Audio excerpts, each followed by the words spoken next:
Hello everybody, Andy here again. Well, here I am. I decided to go out for a walk and I didn't know where to go.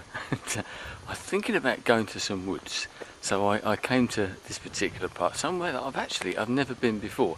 Now, I'm one of those people who's always advocating people getting out into the great wide open, and I've seen other people doing the same sort of thing, several people that I'm sort of friendly with here on the internet, and sort of thinking, right, this is the summer, this is the time, if you're in the northern hemisphere anyway, for getting out into the open and exploring a little bit. So I thought I'd take a leaf out of those people's books, although it's something that I do anyway. As I said, I do the scenic walks and types of things like this, and I was thinking about going to a particular wood near me rather than maybe doing something on the coast.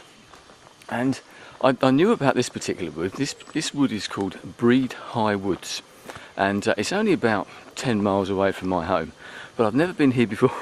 As you can see, it's quite dark and sort of dingy, and if you listen,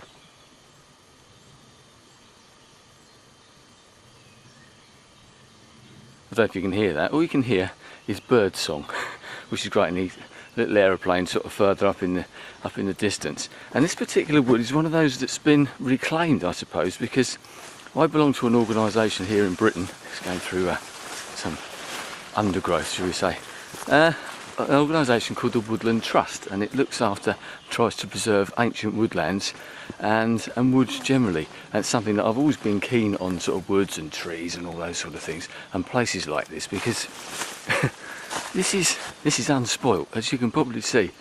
Like I said, I've been quite amazed, just a little walk that I've been around. So the bird song, which is just constant. I should imagine if you're here first thing in the morning, when the dawn chorus is going, it must be absolutely amazing, spectacular. And just to listen to it, I can see all the birds flying around. If I come out here,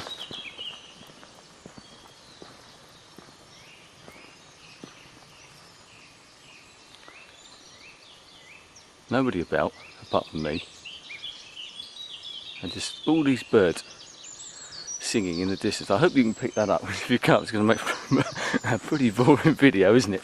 But I said, I've always been one of those people who wants to get out, and this is an example of trying to get out into your local area. And as I said, somewhere that is literally 10 miles from my door, and I've never been.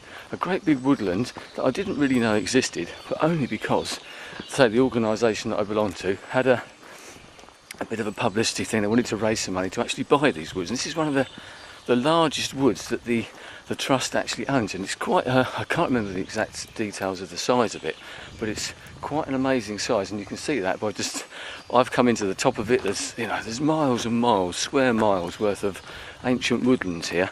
There's a squirrel running down there, and there's all these trails, there's people walking dogs. But I should imagine you could really get lost in a place like this, literally and metaphorically as well. And I say, I'm doing a bit of exploring, and so thinking straight away as soon as I come in, now this is one place that I want to come back to. So I thought I'd just put that there. I should probably do some other filming and that, maybe put that in there.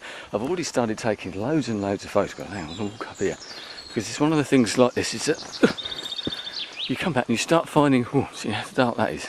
Come into this little glade here. It's like something out of Robin Hood.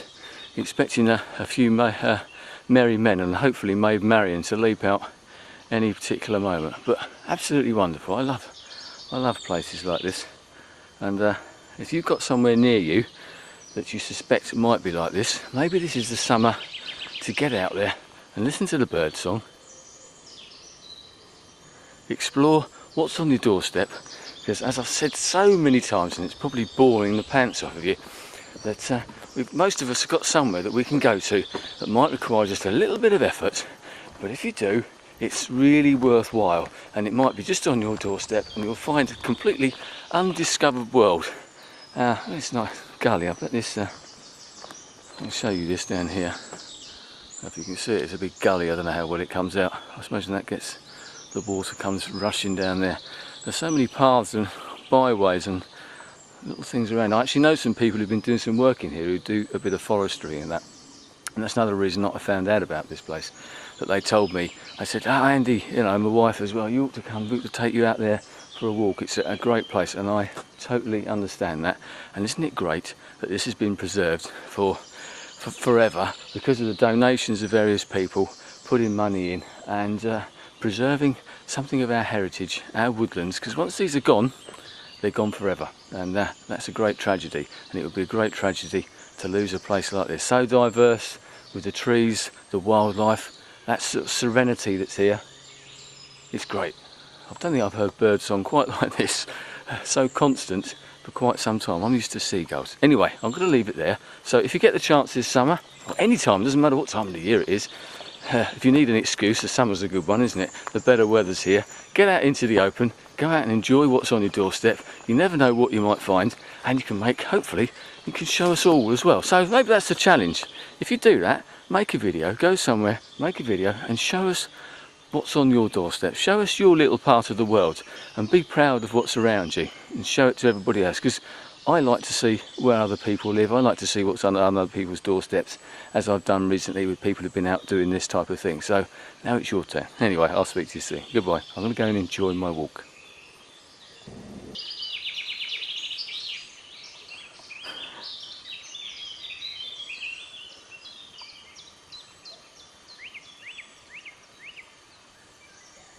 Amazing little bird just sitting up there, making one hell of a noise.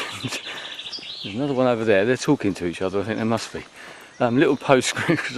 Well, as you do when you're talking, was it's to yourself, where you're thinking you're miles away, and I've wandered off the track, and I'm just thinking, I don't know where I am. So I'm going to have to wander back and try and find the main path that I was on some time ago before I started talking, and my thoughts started wandering, and my feet started wandering as well. My mind wanders, my feet wander. So don't get lost if you do go out there. You know, try and keep on the beaten track. But as was it Robert Frost in that poem, The Other Path, you know, the road less travelled. That's what we need to do. And that's what I call this video, the road less travelled. Go somewhere slightly different. You know, look at me. I think I need to go down this way. So the road less travelled, that's the idea. Don't take the old road. Take the new, the unbeaten, the beaten, off the beaten track, that type of thing. And go and explore. Explore your own local world. And I think that's the path over there. Anyway, I'll speak to you later. Bye.